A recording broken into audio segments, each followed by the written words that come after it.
There is so much that goes into finding success at the highest level playing basketball. Yes, obviously having the talent to perform on the court is most essential, but you would be kidding yourself if that's all you need to be an NBA player. The way you hold yourself both on and off the court are a factor, the relationships you build are a big part, making the most of the opportunities you're given is huge, and maybe the most underrated aspect of it all is how you deal with adversity. Adversity is what separates a lot of talented players from making it big and coming up short, and this brings me to the topic of today's video.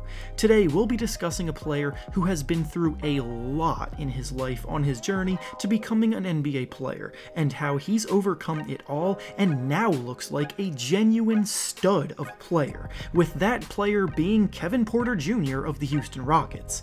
We'll be discussing what he's had to experience on his road to the NBA, what mistakes he's made along the way, the mistreatment from others he's had to deal with, and how despite all of it, he's continued to push himself and work his way towards achieving his goal, and now that he's with the Rockets, the sky is truly the limit for him.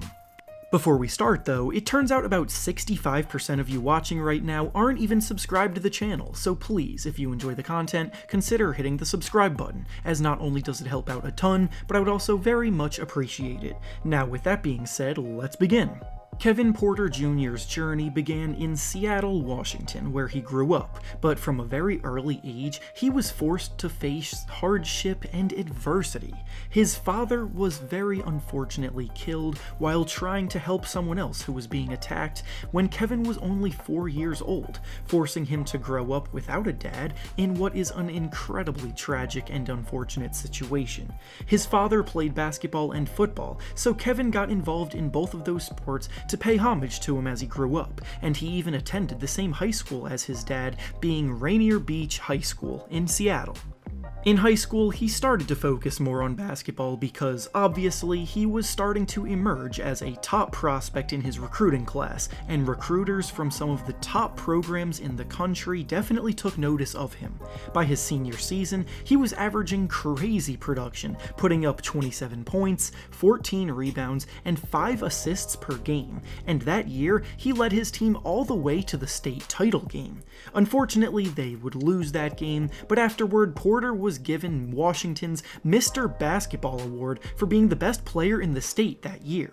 He finished being rated a 5-star recruit by both Rivals and 24/7 Sports, two highly accounted for recruiting websites, and when he ended up committing to play for USC in college, he became the program's highest rated recruit since DeMar DeRozan back in 2008.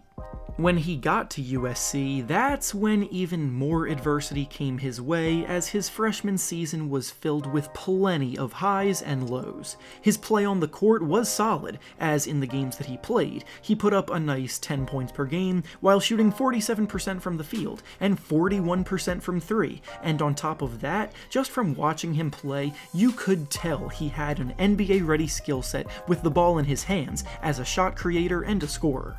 His handle was crisp and crafty, he created separation from his defenders very well with his stepbacks, crossovers, and hesitations, and the eye test had many under the impression that he should be an easy lottery pick because of the talent and potential he had, but unfortunately things weren't that simple.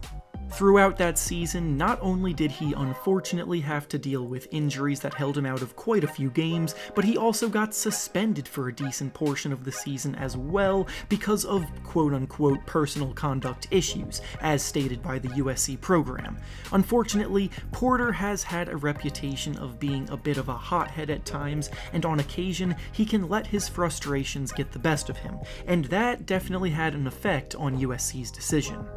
So, at the end of that year, Porter declared for the 2019 NBA draft, and he immediately became one of the more polarizing prospects in the draft class. Everyone that evaluated that draft with any bit of knowledge about the players knew he had the talent of a lottery pick, and was better than a lot of the players ahead of him ranked in that class, but obviously teams became nervous about the negative reputation from his off-the-court incidents.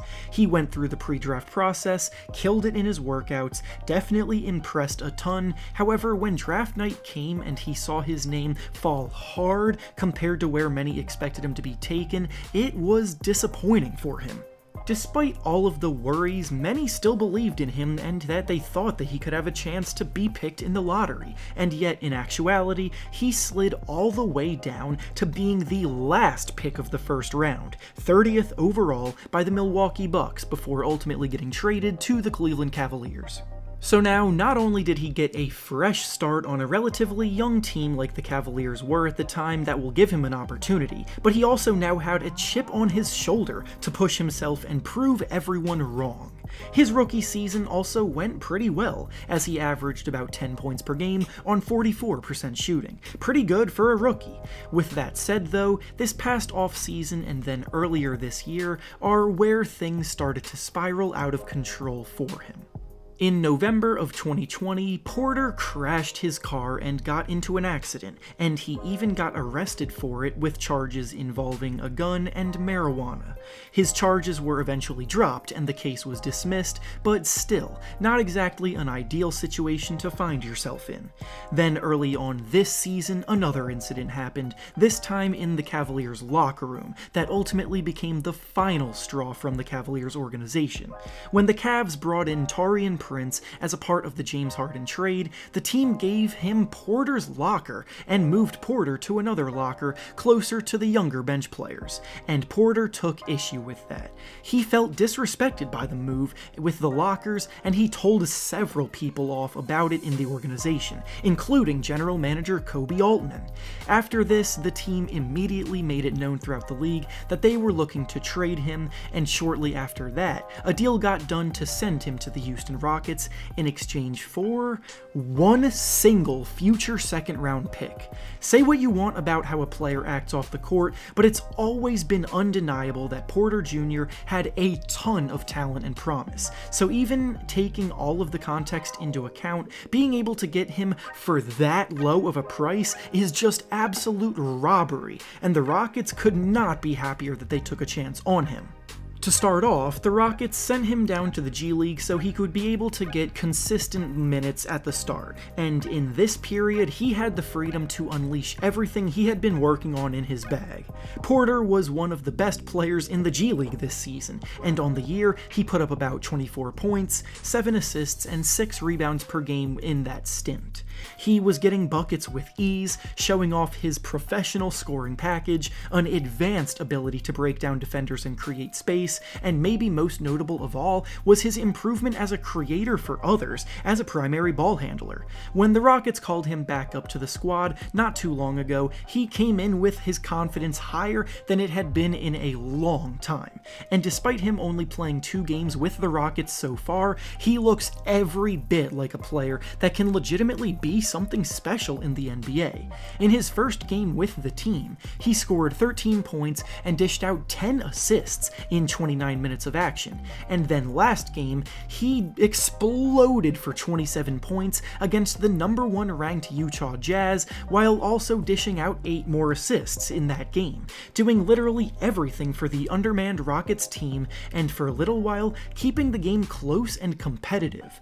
I realize it's a small sample size, I know he's going to have to keep his emotions in check moving forward, and I realize this might be an overreaction, but I'm a firm believer in Porter Jr.'s potential, and in a season where the Rockets had to watch James Harden depart from the organization, they may have just found his mini-me. The Cavaliers are probably wishing they had more patience with him, especially because their timeline for contention is very long down the road, but the Rockets will gladly develop him for the price they paid of merely 1 future second-round pick.